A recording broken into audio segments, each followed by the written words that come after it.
Hey guys, welcome back to The Readers. I hope you are having an amazing day. Let's get right into the stories. The first one is an entitled people's story. My grandfather purchased our 40-acre farm back in 1947 when nobody wanted this land. He always told me, "They ain't making any more land, son. Hold on to it."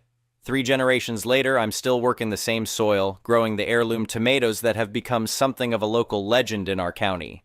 Our farm sits just outside the city limits, which has been both a blessing and a curse. The blessing is fewer regulations and lower taxes. The curse is watching suburban sprawl inch closer every year. What used to be miles of farmland around us has slowly transformed into subdivisions with names like Meadow Vista Estates that cropped up about 5 years ago. The irony isn't lost on me that they named their concrete jungle after the meadows they destroyed to build it. I've lost count of how many developers have shown up at my door with checkbooks in hand. "You're sitting on a gold mine," they always say. But this land is worth more than money to me. I live simply in the same farmhouse my grandfather built, though I've added indoor plumbing and internet since his day. My days start before sunrise and end long after sunset, but there's something deeply satisfying about working land that's been in your family for generations. This whole mess started last spring when I attended the annual agricultural conference 3 counties over. I go every year to learn about new sustainable farming techniques and catch up with other farmers. I was gone for just 7 days. When I pulled into my driveway after that week away, something immediately felt wrong. There were tire tracks cutting across my east field where I had just planted 2 acres of my prized tomatoes. Following the tracks, I discovered construction equipment parked on my property and what looked like a partially completed gravel road slicing through my field. I can't properly describe the feeling in my gut at that moment. It was like someone had punched me. That east field had some of my best soil, carefully tended for decades. The crop damage alone would cost me around $20,000 in lost revenue,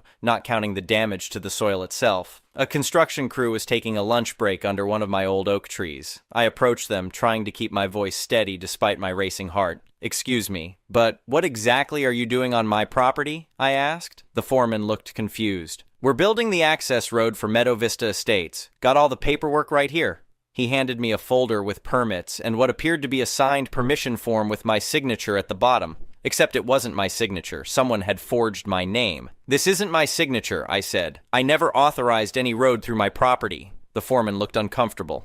"Look, we're just doing the job we were hired for. You'll need to take this up with the developer and the homeowners association. We were told everything was squared away." I asked them to stop work immediately, and to their credit, they did. But the damage was already done. A 20-foot wide gravel path cut through my east field, connecting the back of the new subdivision directly to the highway. It would save residents about 10 minutes on their commute, at the expense of my livelihood. The next day, I went to speak with the HOA president, a woman who'd moved to the area from the city about 3 years prior.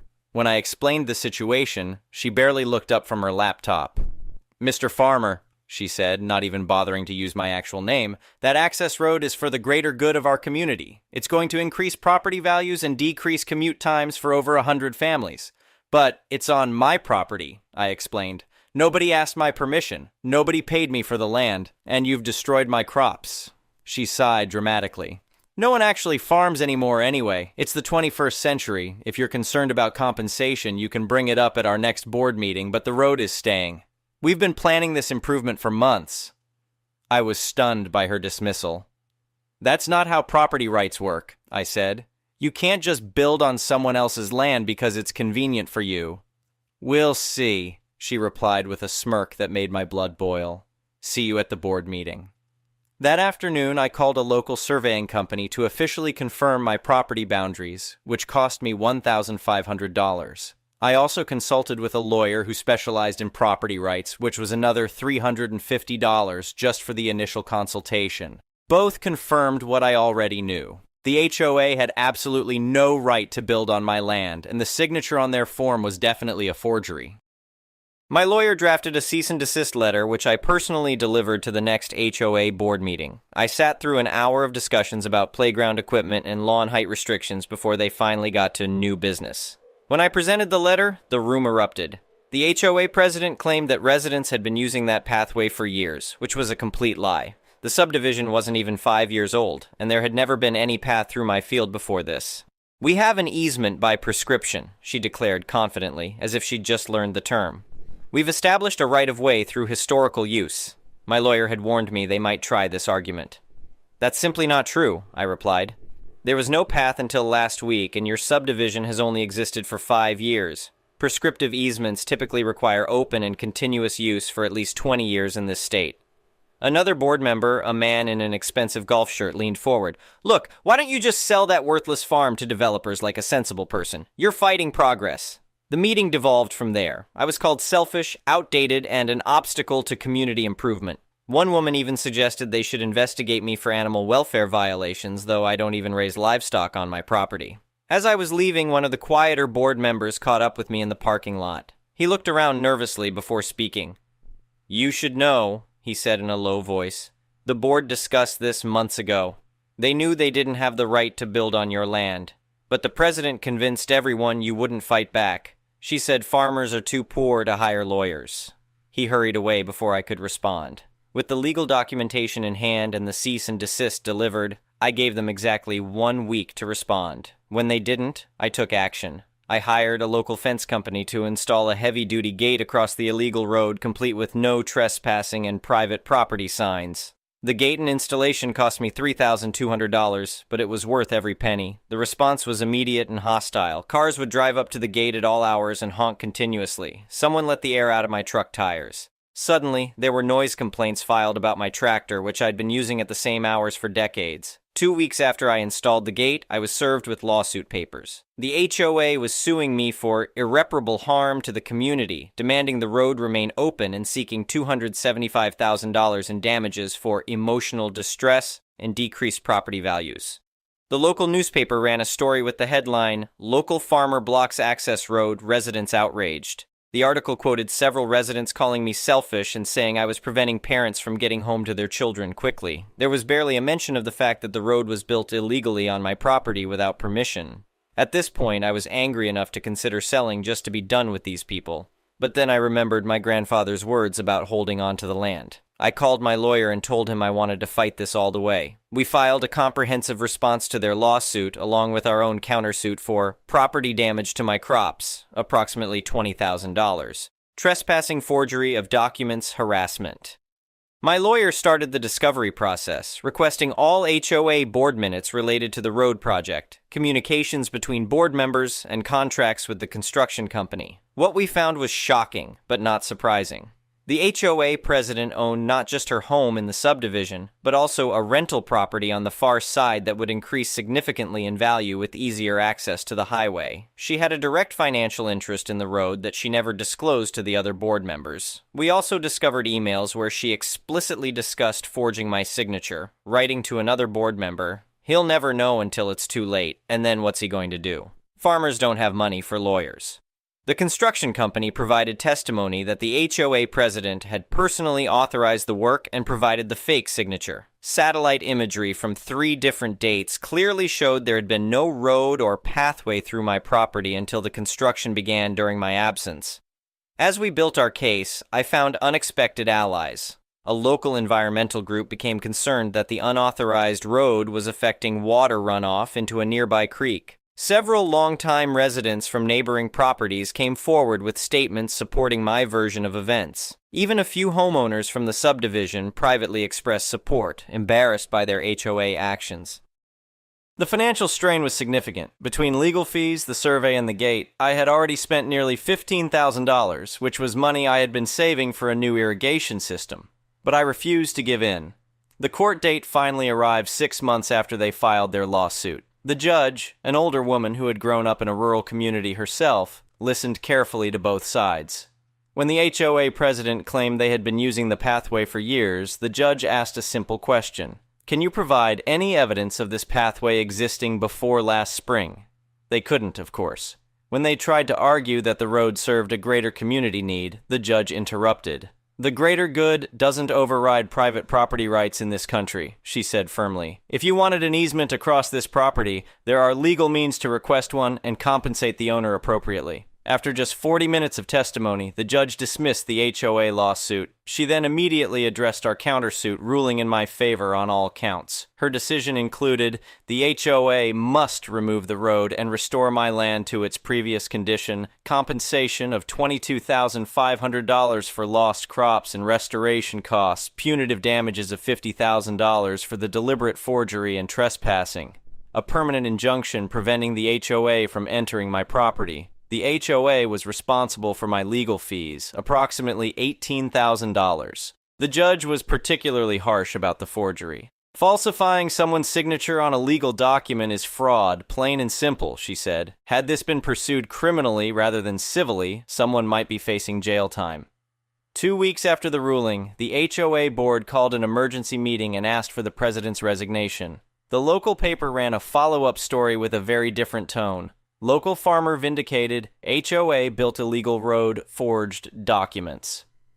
The aftermath was more positive than I could have imagined. With the settlement money, I did something my grandfather would have approved of. I worked with a land conservation trust to place a permanent easement on 20 acres of the farm, ensuring it could never be developed regardless of who owned it in the future. I still had full rights to farm the land, but it would remain agricultural in perpetuity. I also started a small educational program, inviting the local elementary school to bring students out to learn about farming. Surprisingly, many of these children came from the very subdivision that had caused all the trouble. They were fascinated by the tomato plants and couldn't believe food came from the ground rather than the grocery store. The new HOA board took a completely different approach. The new president, actually the quiet man who had warned me in the parking lot, reached out to apologize formally. After several discussions, we worked out an agreement for a proper, legal walking path along the edge of my property, far from my crops. They paid fair market value for the narrow easement, and it gave families a nice place to walk without cutting through my fields. Most surprisingly, several of the subdivision residents who had been most vocal against me now regularly stopped by my farm stand to buy tomatoes. One woman even admitted, "I had no idea what was really going on. The old board just told us you were being difficult."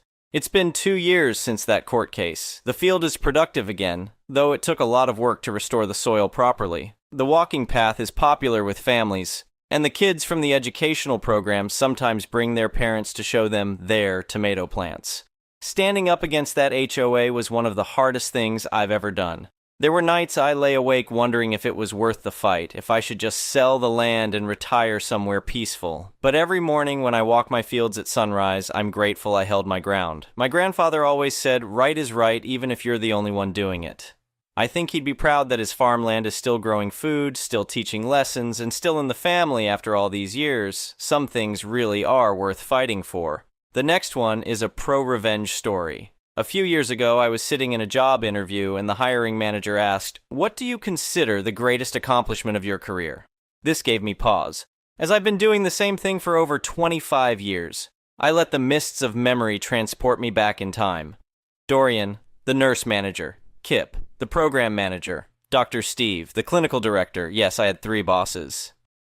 I started on the unit as an already seasoned, jaded RN, and soon discovered that most staff who worked there were very, very young and inexperienced. For many, this was their first real job. They assumed all the weird stuff that happened every day was just normal for the workplace. Dorian had decreed that no one was allowed to write incident reports for med errors or safety issues because it makes me look bad in safety huddle. Non-clinical staff allowed to pass meds, schedule changes without notice. Additionally, the department was easily the most toxic I've ever worked in, with various cliques at constant war with one another. I could go on and on. The troubles began one day when I opened my email to a message from Dorian which stated very curtly that I was being investigated for an incident which had happened on the unit, that I was to meet with HR to discuss it and for possibly disciplinary action. I was not to discuss the incident with anyone. No date was given, no medical record number, no indication what the issue could be. I replied that I would need the above information, would speak with my union rep and meet at a time convenient for me. Dorian declined to give information. I declined to meet with him. I began receiving emails almost daily, each more threatening than the last. I printed them all, contacted my sister, the employment attorney, tried not to start shaking whenever I had to check my email. I was keenly aware that this is intimidation 101, but it is remarkably effective even when you know that. Because I'm not a direction follower, I was soon discussing this in the break room, and before I knew it, had been approached by 3 other women who had all received the same email on the same day. Comparison showed the emails being sent about a minute apart. We did not work the same shifts nor the same days. We agreed to call in the union rep and refused to meet with HR. Dorian continued to escalate, including cornering us in the hall, stepping in chest to chest and trying to stare us down. He was a very big guy. Before long, we were speaking to more and more women, and it came to light that Dorian had a habit of targeting them with this exact email, followed by others that were more and more threatening until the person would finally meet with HR, get written up for something vague, and then be forced to sign a non-disclosure/no retaliation agreement. It seemed that he had simply picked the wrong 4 women this time because we were not having it. I can't tell you how much time at work began to be spent with people crying while recounting their stories. None had thought to call in the union rep. They did not even know their Weingarten rights. We began to plot. We had limited time, and our company has a long and unglamorous history of protecting people like this. Before long, the entire team was united against the common enemy. LGBTQ staff wrote up statements, backed with witnesses, of grossly homophobic comments, often in the presence of patients. Staff who were immigrants made statements about racial slurs. A staff who was incredibly petty and vindictive had been compiling a dossier on every perceived policy violation and wrongdoing on Dorian's part since his hiring date, and he prepped it for presentation to HR. The graveyard shift, all huge men, said, "Obviously Dorian isn't trying to flex on us, but we want to help." So they spent a couple nights cruising Dorian's social media posts and capturing screenshots of homo, trans, xenophobic, and misogynistic content. Worried that they hadn't done enough, the night staff paid for a cheap background check, and what a score. DUI, failure to appear, hit and run, domestic violence, assault with a deadly weapon. Did the company not do a background check? WTF. Finally, 2 women came forward with complaints of sexual harassment. One incident had even occurred in the presence of the assistant manager, and one was documented in an email. We were ready. We flooded HR with meeting requests, and our union rep coordinated the assault so that on Monday we met for simple harassment and intimation. I met first, and HR seemed unimpressed by my complaint. Tuesday, all LGBTQ and staff subjected to racial slurs made their formal complaints. They said that the HR lady looked tired. Wednesday started with the background check, moved into the minutiae of policy violation, and culminated with well-documented quid pro quo sexual harassment. The union rep informed HR that the union's attorney was eager to know how to proceed. HR assured her that would not be necessary. That evening, Dorian posted a sign on his office door saying he would be away for a few days and to contact Kip or Dr. Steve if we needed anything. Graveyard Shift reported that over the weekend, housekeeping came and removed everything from his office except his name tag, which the night staff took as a trophy. On Monday at shift change, the CNO, COO, and HR met with the team and informed us that effective immediately, Dorian was no longer employed by the hospital. We all sat silently and politely until they exited the unit when a loud and spontaneous cheer went up. People were hugging each other and cry-laughing, high fives all around. Aftermath. To the best of my knowledge, Dorian never worked as an RN again. Frankly, I don't care.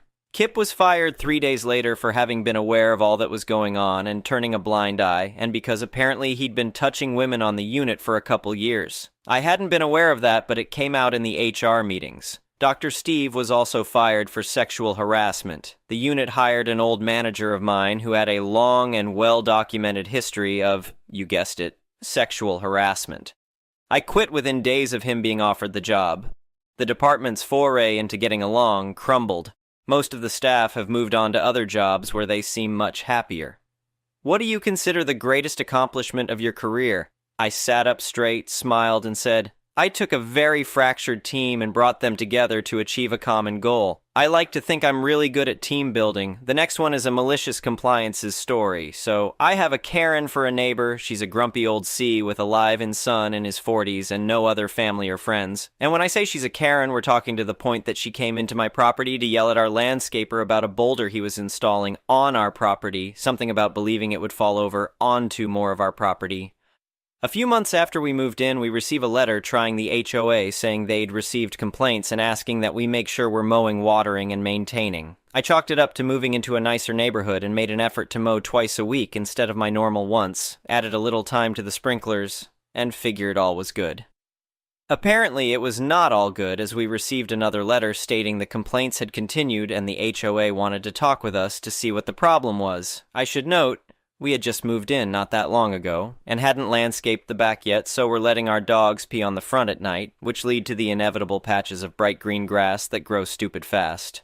Now, I'll freely admit I don't keep my yard to the level of some of my neighbors, but it was in perfectly good shape outside some green spots in an otherwise average-looking yard, and I do my best to keep things mowed and looking decent. Turns our grumpy C had taken real offense to this and started complaining to the HOA. The hearing ended up bringing mostly incoherent rambling, but the bottom line was she didn't like how our lawn looked with the green spots.